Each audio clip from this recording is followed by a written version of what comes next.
pour cette soirée où nous allons en savoir un peu plus sur des possibilités de transport public gratuit pour tous. Nous sommes très heureux d'accueillir ce soir les membres du groupe Assidus. Je vous propose de vous lever, ces gens-là, juste pour que les gens du quartier puissent voir un petit peu qui vous êtes. Merci beaucoup. Voilà, voilà. Voilà. Assidus, ça veut dire Association citoyenne pour la défense des usagers du service public. Alors, j'imagine que vous êtes tous et toutes usagers et usagères du service public. Et puis, suite à ce que nous avons fait par rapport à la Poste, des gens se sont dit, mais il n'y a pas seulement la Poste qu'il faut défendre, il y a encore un tas d'autres services publics qu'il faut défendre. Et ils ont créé cette association qui, maintenant, un de leurs thèmes, ce n'est pas le seul, c'est une réflexion à propos, est-ce possible d'avoir des services publics gratuits pour tous dans cette ville? Alors, c'est M. Alain Hubler qui va nous faire cette présentation, mais c'est Mme Egli, Andrea Egli, qui va le présenter en quelques mots. Bien, bonsoir. Nous voulions d'abord remercier le comité des habitants de la Bournette de nous avoir permis d'être ici ce soir parmi vous et de discuter avec vous de ce sujet. Assidus est une association qui se préoccupe évidemment du service public en général et des services publics en particulier. Nous avons amené en discussion sur la place publique des problèmes comme l'AGCS, qui était l'accord général du commerce des services, qui prévoit une privatisation de tout service public jusqu'à l'école et la santé. Nous avons amené sur la place publique aussi le problème de l'eau qui doit rester en main publique, qui ne doit pas être privatisée, etc. Et aujourd'hui, nous voulons amener sur la place publique le problème des transports publics payés par l'impôt. Parce que gratuit n'existe pas, rien n'est gratuit, tout est payé, toutes les personnes qui travaillent à quelque part sont payées, donc les transports publics sont aussi payés, mais ils sont payés par nos impôts, ou ils pourraient l'être en fait, Et alors, il y a des avantages et des désavantages à cette question. Et c'est de ça que nous voulons parler ce soir, et c'est pour ça que nous allons donner la parole à Alain Hubler. Alain Hubler est membre d'Assidus, déjà, c'est déjà bien. Et deuxièmement, il est aussi conseiller communal à Lausanne, et il a présenté avec Evelyne Knecht, une autre conseillère communale à gauche toute aussi, ils ont présenté un projet de péage urbain pour Lausanne avec le produit de ce péage, les transports seraient payés et donc gratuits pour les habitants et pour les personnes qui circuleraient en ville. Ce projet n'a pas passé la rampe du conseil communal, mais reste qu'il est toujours intéressant. Alors je vais lui donner la parole, il va nous présenter un petit peu le sujet et ensuite nous espérons que nous aurons beaucoup de vos questions, de vos interventions, de vos commentaires pour voir comment on va de l'avant avec cette histoire des transports publics payés par l'impôt. Merci Andrea. D'abord, j'aimerais préciser que je ne suis pas un urbaniste, je ne suis pas un spécialiste des transports, je suis juste simplement quelqu'un qui s'y intéresse un petit peu, comme vous manifestement, puisque vous êtes là. Donc, je n'ai pas la science infuse, je ne suis pas là pour vous faire... J'ai hésité à vous faire un PowerPoint de 3 heures, au cours duquel les gens s'endorment après un quart d'heure. J'ai préféré faire quelque chose de synthétique, de court, de façon à ce que, ma foi, on puisse discuter, parce que l'intérêt aussi, c'est pas que d'écouter les spécialistes qui croient tout savoir ou qui disent tout savoir, mais c'est aussi de discuter surtout avec les gens, avec les usagers notamment, des transports publics. Ceci étant dit, est-ce que vous saviez qu'à Lausanne, les transports publics sont gratuits? Vous n'avez pas remarqué? C'est normal, parce que les transports publics sont gratuits pour les touristes. Oui, depuis une année ou deux, depuis 2 ans, les transports publics les transports publics sont gratuits pour les touristes à condition qu'ils payent la taxe de séjour. Donc ça veut dire si vous descendez au Palace ou au camping ou à l'hôtel, à l'auberge de jeunesse, vous touchez automatiquement des tickets, enfin des titres de transport qui vous permettent, tant que vous payez cette taxe, de vous déplacer gratuitement à Lausanne. Inutile de dire que les milieux du tourisme sont enchantés.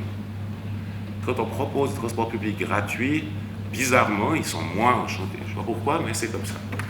Autre bonne nouvelle qu'on doit au Parti Socialiste, un petit peu de pub, avec notre aide quand même. Récemment, le Conseil communal a voté la gratuité des transports publics pour les enfants en âge de scolarité. Je vous passe les détails exacts sur qui a droit et qui n'a pas droit. Ce qui est intéressant, ce n'est pas tant de savoir qui a droit et qui n'a pas droit. Pour les petits, les parents seront avisés, et pour les grands aussi d'ailleurs. Enfin, pour les tout petits, ce sera automatique. Pour les plus grands, les parents seront avisés, ils devront demander, pardon. Ce qui est intéressant, c'est de voir que la gratuité, elle peut exister. Puis que petit à petit, après les touristes, les enfants, peut-être on pourra arriver aux personnes pensionnées ou à l'AVS, puis un jour, on arrivera peut-être à la gratuité totale. Ce qu'on nous dit souvent à nous autres, enfin moi je suis un défenseur des transports publics gratuits pour plein de raisons dont on pourra discuter, puis je vais vous en donner quelques-unes. Ce qu'on nous dit souvent, c'est que c'est complètement irréaliste et que ça marche nulle part. Puis en fait, d'ailleurs merci André à m'avoir envoyé un mail avec un état des lieux, il y a pas mal de communes en Europe où les transports publics sont gratuits ou partiellement gratuits. Par exemple, il y a une ville très connue, c'est celle qu'on cite tout le temps, c'est Hasselt en Belgique, qui est une ville de 70 000 habitants, une agglomération de 395 000, et les transports publics sont là-bas gratuits. Ils ont un nombre de lignes qui est plus modeste que le nôtre, c'est vrai, 8 ou 9 lignes, pas de métro, mais quand même, ils sont gratuits. Il y a des toutes petites villes aussi qui ont, des beaucoup petites villes, comme Libourne, en Gironde, où les transports publics sont gratuits. Et l'adjoint au maire, a une position très sociale, il dit, pour nous, c'est une mesure sociale, donc la gratuité, une vraie mesure de gauche. Ceux qui prennent le bus ne peuvent faire autrement. Ce monsieur, au moins, est clair. Il y a d'autres villes, plus grandes que la nôtre, qui ont une mesure de gratuité partielle. Par exemple, à Groningue, qui est aux Pays-Bas, ils ont aménagé ce qu'on appelle les park and ride en anglais, donc les parcs pour les voitures en périphérie. Les parcs relais. Pardon ? Ce qu'on appelle les parcs relais. Les parkings relais chez nous, exactement. Donc ces parkings sont gratuits et les lignes de bus qui mènent au centre-ville sont aussi gratuits. Ainsi, ils ont diminué la circulation. Il y a aussi, par exemple, la ville d'Issy-les-Moulineaux, où le maire est UDF, donc de droite. Et il s'appelle André Santini, il est assez connu dans le milieu. Et lui, alors, c'est une ville de 62 000 habitants, tout petit réseau de bus, 3 lignes de bus, mais il a simplement décidé, un beau jour, les maires ont beaucoup plus de pouvoir en France que les syndics en Suisse, enfin, lui et son équipe ont décidé de rendre les transports publics gratuits. Boum. Il y a aussi la ville de Châteauroux, dont on parle souvent, qui est une ville de 47 000 habitants, qui a instauré la gratuité des transports publics et qui a augmenté la fréquence de ses bus. Résultat des courses, 72% d'augmentation de fréquentation des bus en un an. Donc, ça existe ailleurs. Le monde ne s'est pas arrêté de tourner dans ces communes, dans ces villes. Je précise qu'il ne faut pas prendre de notes parce qu'il y a un papier, si vous voulez, après, qui résume tout ça. Enfin, vous pouvez prendre des notes, mais ce n'est pas obligatoire. Ces villes n'ont pas arrêté de fonctionner, il n'y a pas eu de révolution. Malheureusement, les pauvres sont restés pauvres, les riches sont restés riches. Simplement, les gens qui prennent le bus le prennent sans payer. Donc, pour les personnes qui n'ont pas d'argent, ils le prennent sans dépenser encore plus d'argent qu'ils n'en auraient besoin pour vivre un peu moins serré. Ça, c'est un petit peu l'état des lieux. Donc ça existe même à Lausanne, seulement pour des raisons peut-être idéologiques. On pense qu'il n'est pas possible de faire autrement que de faire payer les gens le bus. En fait, le problème des transports publics gratuits, ça pose un problème de vision de la société et du monde. Si on remonte à il y a très longtemps, quand il n'y avait pas de route, quand il n'y avait pas de transport public, eh bien les gens se déplaçaient sur des chemins et puis ils ne payaient pas, mais il n'y avait pas de transport public. Puis un jour, les transports publics sont nés, il y avait des calèches et des chevaux, on payait. Puis un jour, la voiture est arrivée, et puis les gens ont acheté une voiture, puis pour mettre les voitures sur la route, pour leur donner de quoi se déplacer, eh bien l'État a conçu des routes.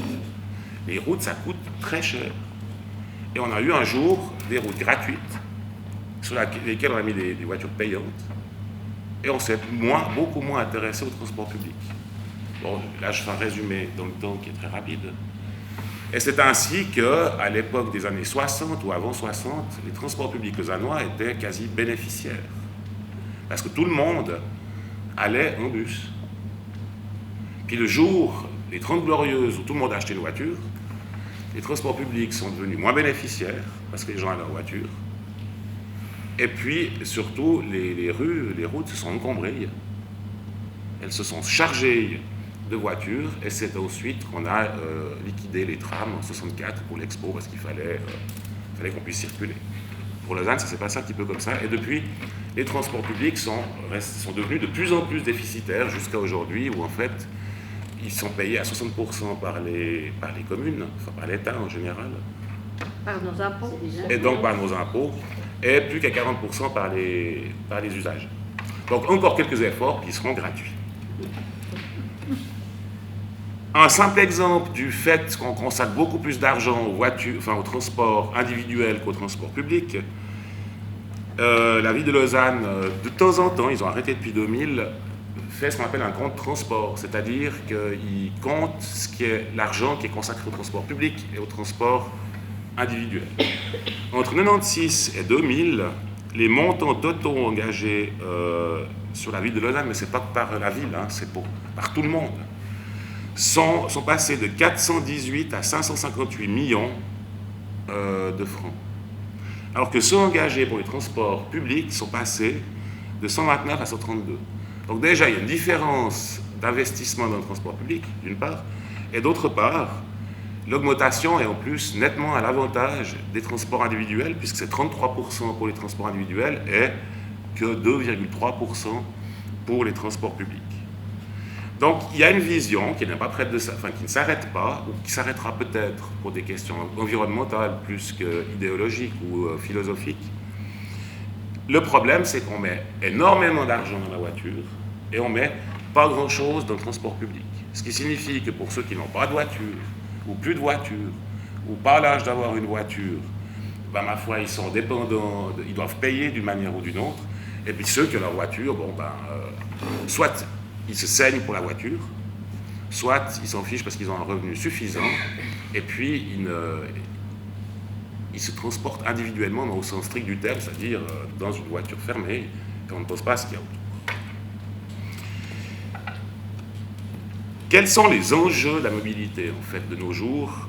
Eh bien, le gros enjeu, c'est la liberté. La liberté de se déplacer, la liberté de circuler. Quand vous vous trouvez dans un bouchon à la route de Genève ou sur l'autoroute en revenant du chalet le week-end, votre liberté en prend un petit coup. Si à ces heures-là vous vous trouvez dans le M2, il y a beaucoup de monde, ou dans le train, il y a aussi du monde, mais finalement, vous bougez au moins, vous avancez. Idem pour les pendulaires qui sont obligés de penduler entre Lausanne et Genève. Bon, les trains sont pleins, quelques wagons supplémentaires feraient du bien, mais au moins vous avancez, puis vous ne risquez pas trop de mourir. Parce que si vous êtes sur l'autoroute, vous avez des bouchons, vous vous fatiguez, et puis vous prenez des risques. Donc il y a la liberté, hein, la liberté que je revendiquais quand j'étais gosse, parce que je voulais un vélomoteur, que je n'ai pas eu d'ailleurs, mais ça c'est notre histoire. La liberté de se déplacer, hein, c'est quelque chose d'excitant. Puis en même temps, on se rend compte qu'on n'est pas toujours si libre que ça, parce que ce véhicule magnifique à 4 roues qui nous appartient à moi-même, à nous-mêmes et en main propre, ben, des fois il est un petit peu empêché de se déplacer. Il y a aussi un autre aspect, c'est que transporter des gens dans 1,5 tonnes de tôle, une personne, ça a quelques conséquences pour la planète. C'est pas complètement innocent de trimballer 1,5 tonne de tôle. Une voiture, c'est notablement plus polluant que n'importe quel transport public, à part l'avion. Il y a aussi le problème de l'égalité de l'accès à la mobilité.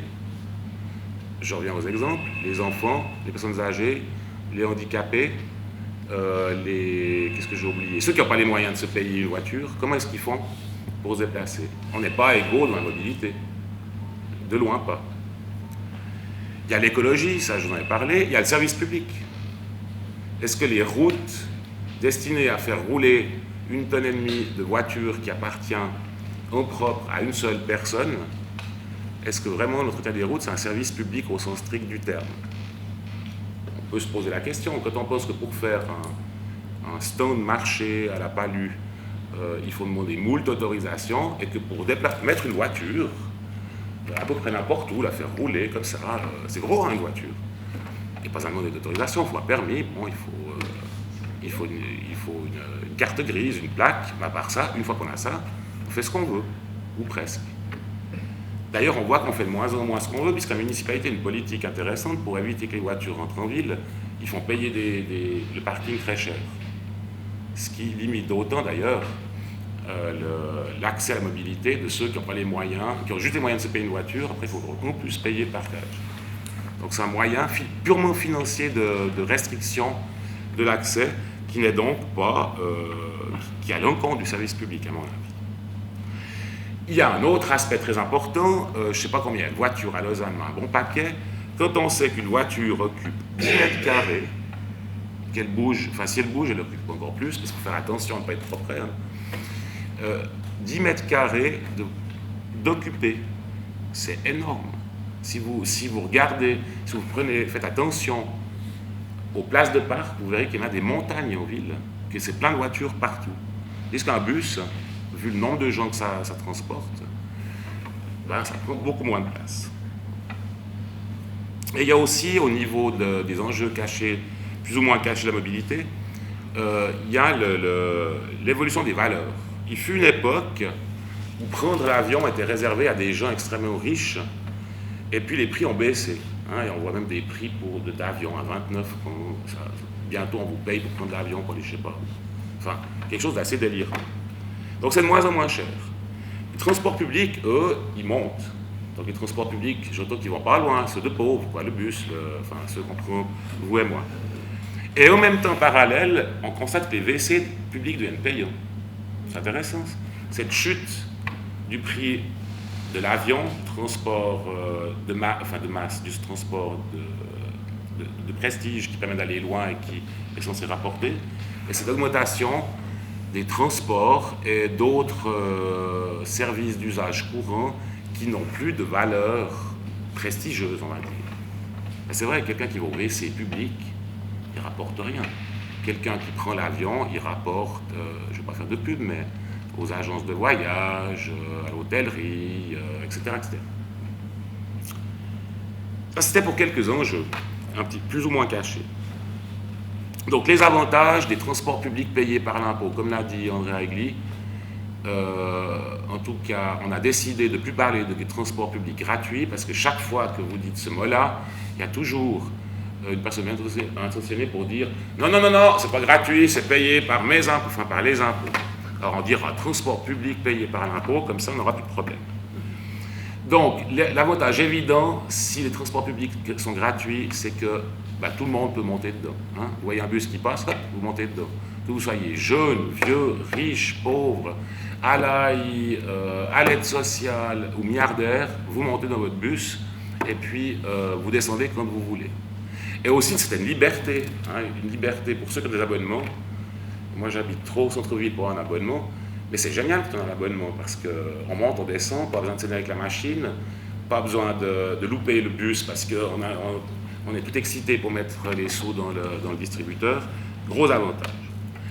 L'avantage aussi, c'est que si les transports publics sont gratuits, les gens vont les utiliser plus. Ça s'est vu dans toutes les villes qui ont introduit, grosses ou petites, qui ont introduit les transports publics payés par l'impôt, les TPPI.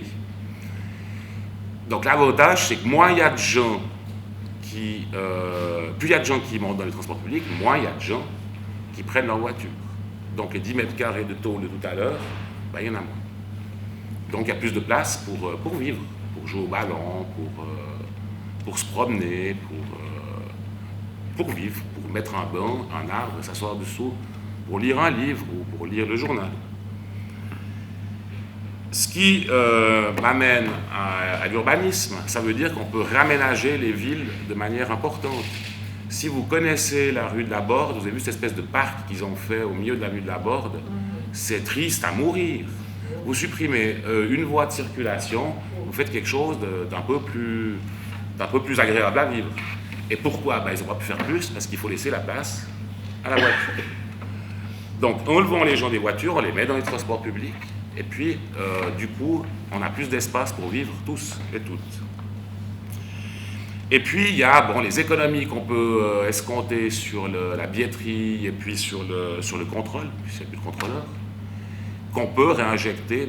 Évidemment, il y a un inconvénient au transport public payé par un impôt ou un avantage, puisqu'il y a plus de gens qui le fréquentent, eh bien, il faudra plus de bus. S'il faut plus de bus, il faut plus de chauffeurs, mais c'est pas grave. Alors, c'est peut-être pas les contrôleurs qui vont être transformés en chauffeurs du jour au lendemain, mais il y aura toujours autant de postes de travail. Donc, globalement, on peut imaginer que l'opération, du point de vue des postes de travail, soit, comme disent les spécialistes de l'économie, blanche. Inconvénient, alors là, ça va être beaucoup moins drôle. Ça a l'air joli, comme je raconte là, comme je parle ici, mais bon, supposons qu'on veuille introduire la gratuité de tous les TL. Je parle que des TL.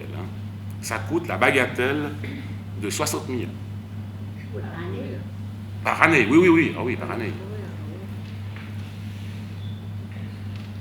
Si on veut accorder la gratuité qu'aux résidents lausannois, ça coûte toujours la bagatelle de 27 000. Donc la gratuité coûte cher, comme dirait l'autre.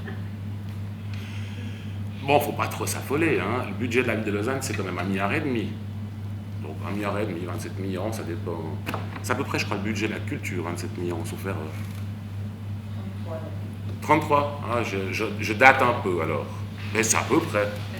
Ça ne veut pas dire qu'il faut supprimer la culture pour rendre les transports publics gratuits. C'est juste pour donner un ordre de grandeur. Donc j'ai déjà dit, si les bus deviennent gratuits, eh bien évidemment, plein de gens vont les emprunter et ça va occasionner une augmentation des coûts. Il faudra acheter plus de bus, il faudra... le personnel, je ne pense pas que c'est un très grave problème, surtout pour une ville comme Lausanne, qui est déjà, quoi qu'on en dise, richement dotée en ligne et en fréquence. Si on s'amuse à comparer par rapport aux villes de taille équivalente en France ou en Belgique, on a beaucoup plus de lignes de bus qu'eux. Tout à l'heure, je vous parlais d'une ville de combien? 40 000 habitants avec 3 lignes de bus. Ici, on a des lignes de bus, je pense, une vingtaine de lignes de bus, plus un métro. Je pense qu'il y a beaucoup plus que 20, parce qu'ils sautent des chiffres. Enfin bon, 20, 25.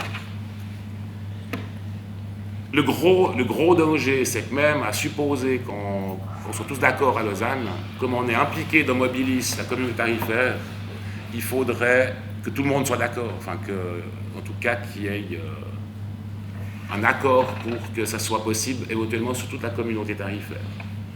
Ce qui n'empêche pas qu'on peut très bien dire, on fait nous tous seuls à Lausanne, puis on paye. Ça, c'est une autre possibilité dont on va parler dans 30 secondes. L'autre inconvénient, c'est qu'effectivement, en général, les expériences de gratuité qui ont fonctionné, qui fonctionnent, sont toujours sur des petites villes ou des grandes villes avec des petits réseaux. Alors, est-ce qu'on peut extrapoler ça à Lausanne? Il faudrait étudier les choses sérieusement. Là, je vous le dis, c'est l'argument qu'on nous sert souvent.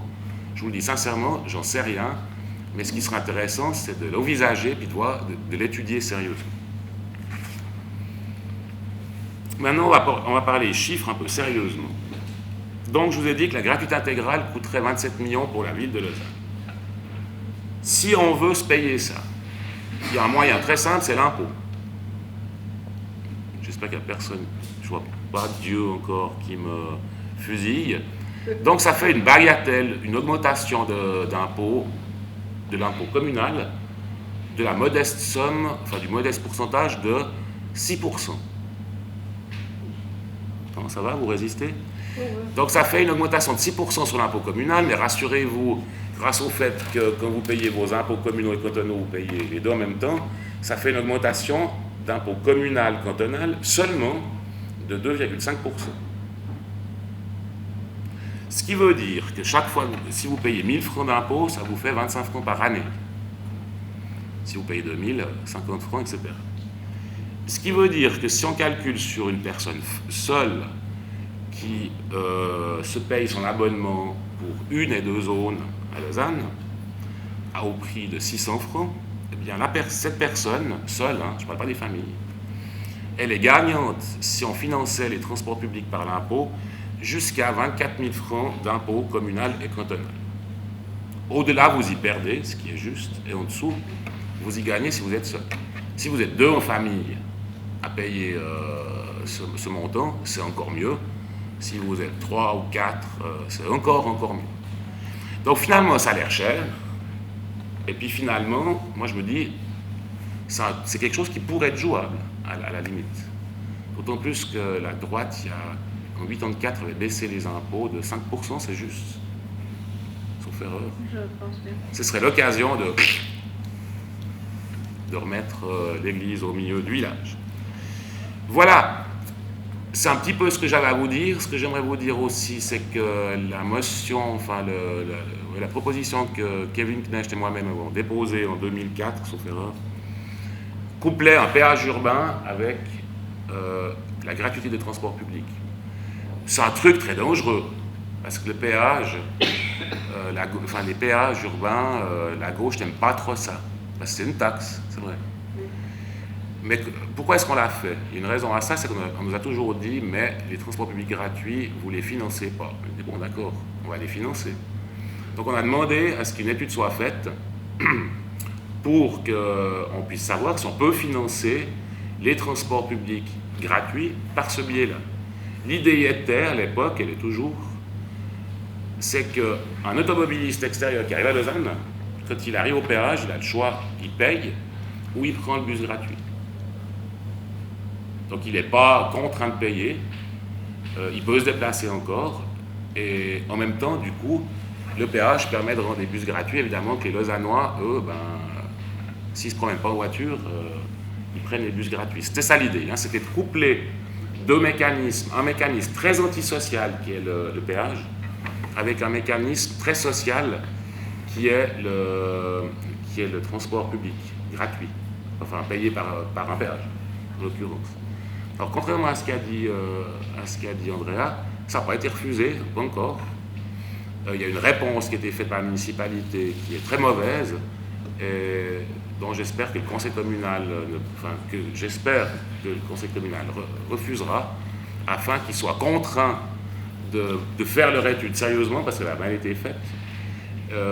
D'autant plus qu'il y a là alors une proposition verte qui est de mettre qu'un péage, tout seul. Après les sous, on ne sait pas où ils vont, dans la caisse communale.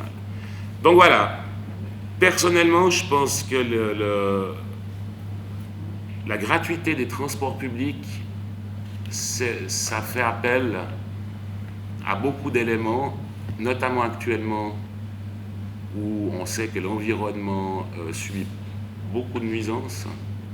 Je pense qu'il est important, si on veut vivre dans une ville agréable, il y a moins de voitures. Je pense qu'il est important que les gens puissent se déplacer quand même. Et le seul moyen, c'est le transport public. Et le seul moyen de le rendre accessible à tous et à toutes, c'est de faire en sorte que les transports publics soient comme les routes, gratuits. Voilà.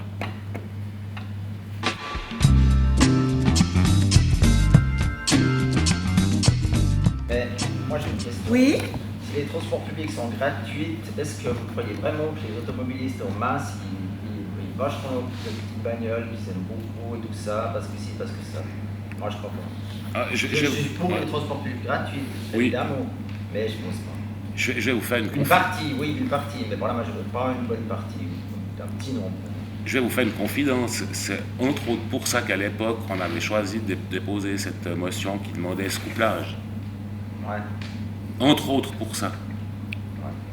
Parce que l'automobiliste, l'homo automobiliste, moi j'ai plus de voiture maintenant, puis même que je n'avais encore une, je suis pas un héros, c'est pas j'habite au centre-ville, et puis que mes 10 mètres carrés de tôle, enfin au sol, surface au sol, je ne sais pas où les mettre. Puis ça rend fou, donc j'ai décidé de ne pas devenir fou. Donc j'ai plus de voiture. Bon, on va un peu moins loin, mais je m'étais déjà calmé par rapport que j'étais gamin, enfin jeune, au début, ma première voiture, mais c'est un oiseau qui se posait dessus, j'en faisais une affaire d'État. Puis je crois qu'il y a encore beaucoup d'automobilistes qui sont comme ça actuellement. J'ai pas de jugement de valeur là-dessus, mais je crois que les gens sont très attachés à cette tôle parce que la voiture, on peut en discuter pendant des siècles, mais la voiture c'est quand même un signe extérieur de richesse ou de réussite sociale, alors que le ticket de bus, c'est lamentable, j'entends. C'est la honte de prendre le bus, pour certaines personnes. J'ai pas de jugement là-dessus. Mais je pense effectivement que pour que les gens renoncent à leur voiture, ou ralentissent, ou se comportent de manière très citoyenne, ça demandera encore un petit peu de temps. Moi, je voulais quand même faire une remarque au sujet du tarif, justement. Donc par personne et par année, ceux qui utilisent le métro zone 1 ont besoin de 2 zones. Donc avec l'abonnement, ils payent 708 francs par année, par personne, pour se déplacer à Lausanne. Donc, d'après ce que vous m'avez dit, ça ne fera pas 708 francs d'augmentation d'impôt par personne. Je veux dire, finalement, les gens s'y retrouvent. Alors, si on utilise les transports publics, justement. Je persiste et je signe, et en plus j'ai pris des précautions puisque j'ai compté que 600 francs d'abonnement et pas 720. Je persiste et je signe. D'un coup, c'est 708 par année. Je persiste et je signe, on y gagne jusqu'à 24 000 francs. Alors, mes chiffres, ils sont un peu hétéroclites parce que je n'ai pas pris exactement toutes les mêmes années, mais ça peut être, entre 22 et 26 000 francs, on y gagne, toujours. Donc voilà. Et tous ceux qui payent moins que ça. Et tout, non, oui. Évidemment. Parce que pour payer ça, il faut déjà avoir un revenu Oui, confortable. Ceux qui payent 3 000 francs d'impôt par année, augmentation de 2,5%, ça fait 75 francs. Contre 75 francs de plus, on a 708 francs d'abonnement. Je crois, moi, je signe tout de suite. Y a-t-il d'autres remarques, d'autres ajouts, d'autres questions? Alors, j'imagine que nous aurons d'autres nouvelles d'Assidus concernant ces transports publics payés par l'impôt. Ça sera intéressant de savoir un petit peu comment ça chemine ailleurs. Et puis, l'association des habitants du quartier, eh bien, se fera un plaisir d'être relais pour vous donner ces informations. Alors, les informations sur Assidus, vous pourrez toujours les trouver sur notre site internet. Nous avons un site internet assidus.ch et là il y a les informations de tout ce que nous faisons et puis de comment avancent les choses que nous poussons. Voilà, donc vous pouvez aller consulter. Pour ceux qui n'ont pas d'ordinateur, ils peuvent aller chez quelqu'un d'autre. Ça fait sympa de regarder, d'aller chercher des informations sur l'ordinateur ensemble avec d'autres personnes. C'est beaucoup plus drôle que d'aller tout seul. Alors, merci beaucoup, Alain Hubler. Et merci à vous, c'est toujours un plaisir. Merci à vous.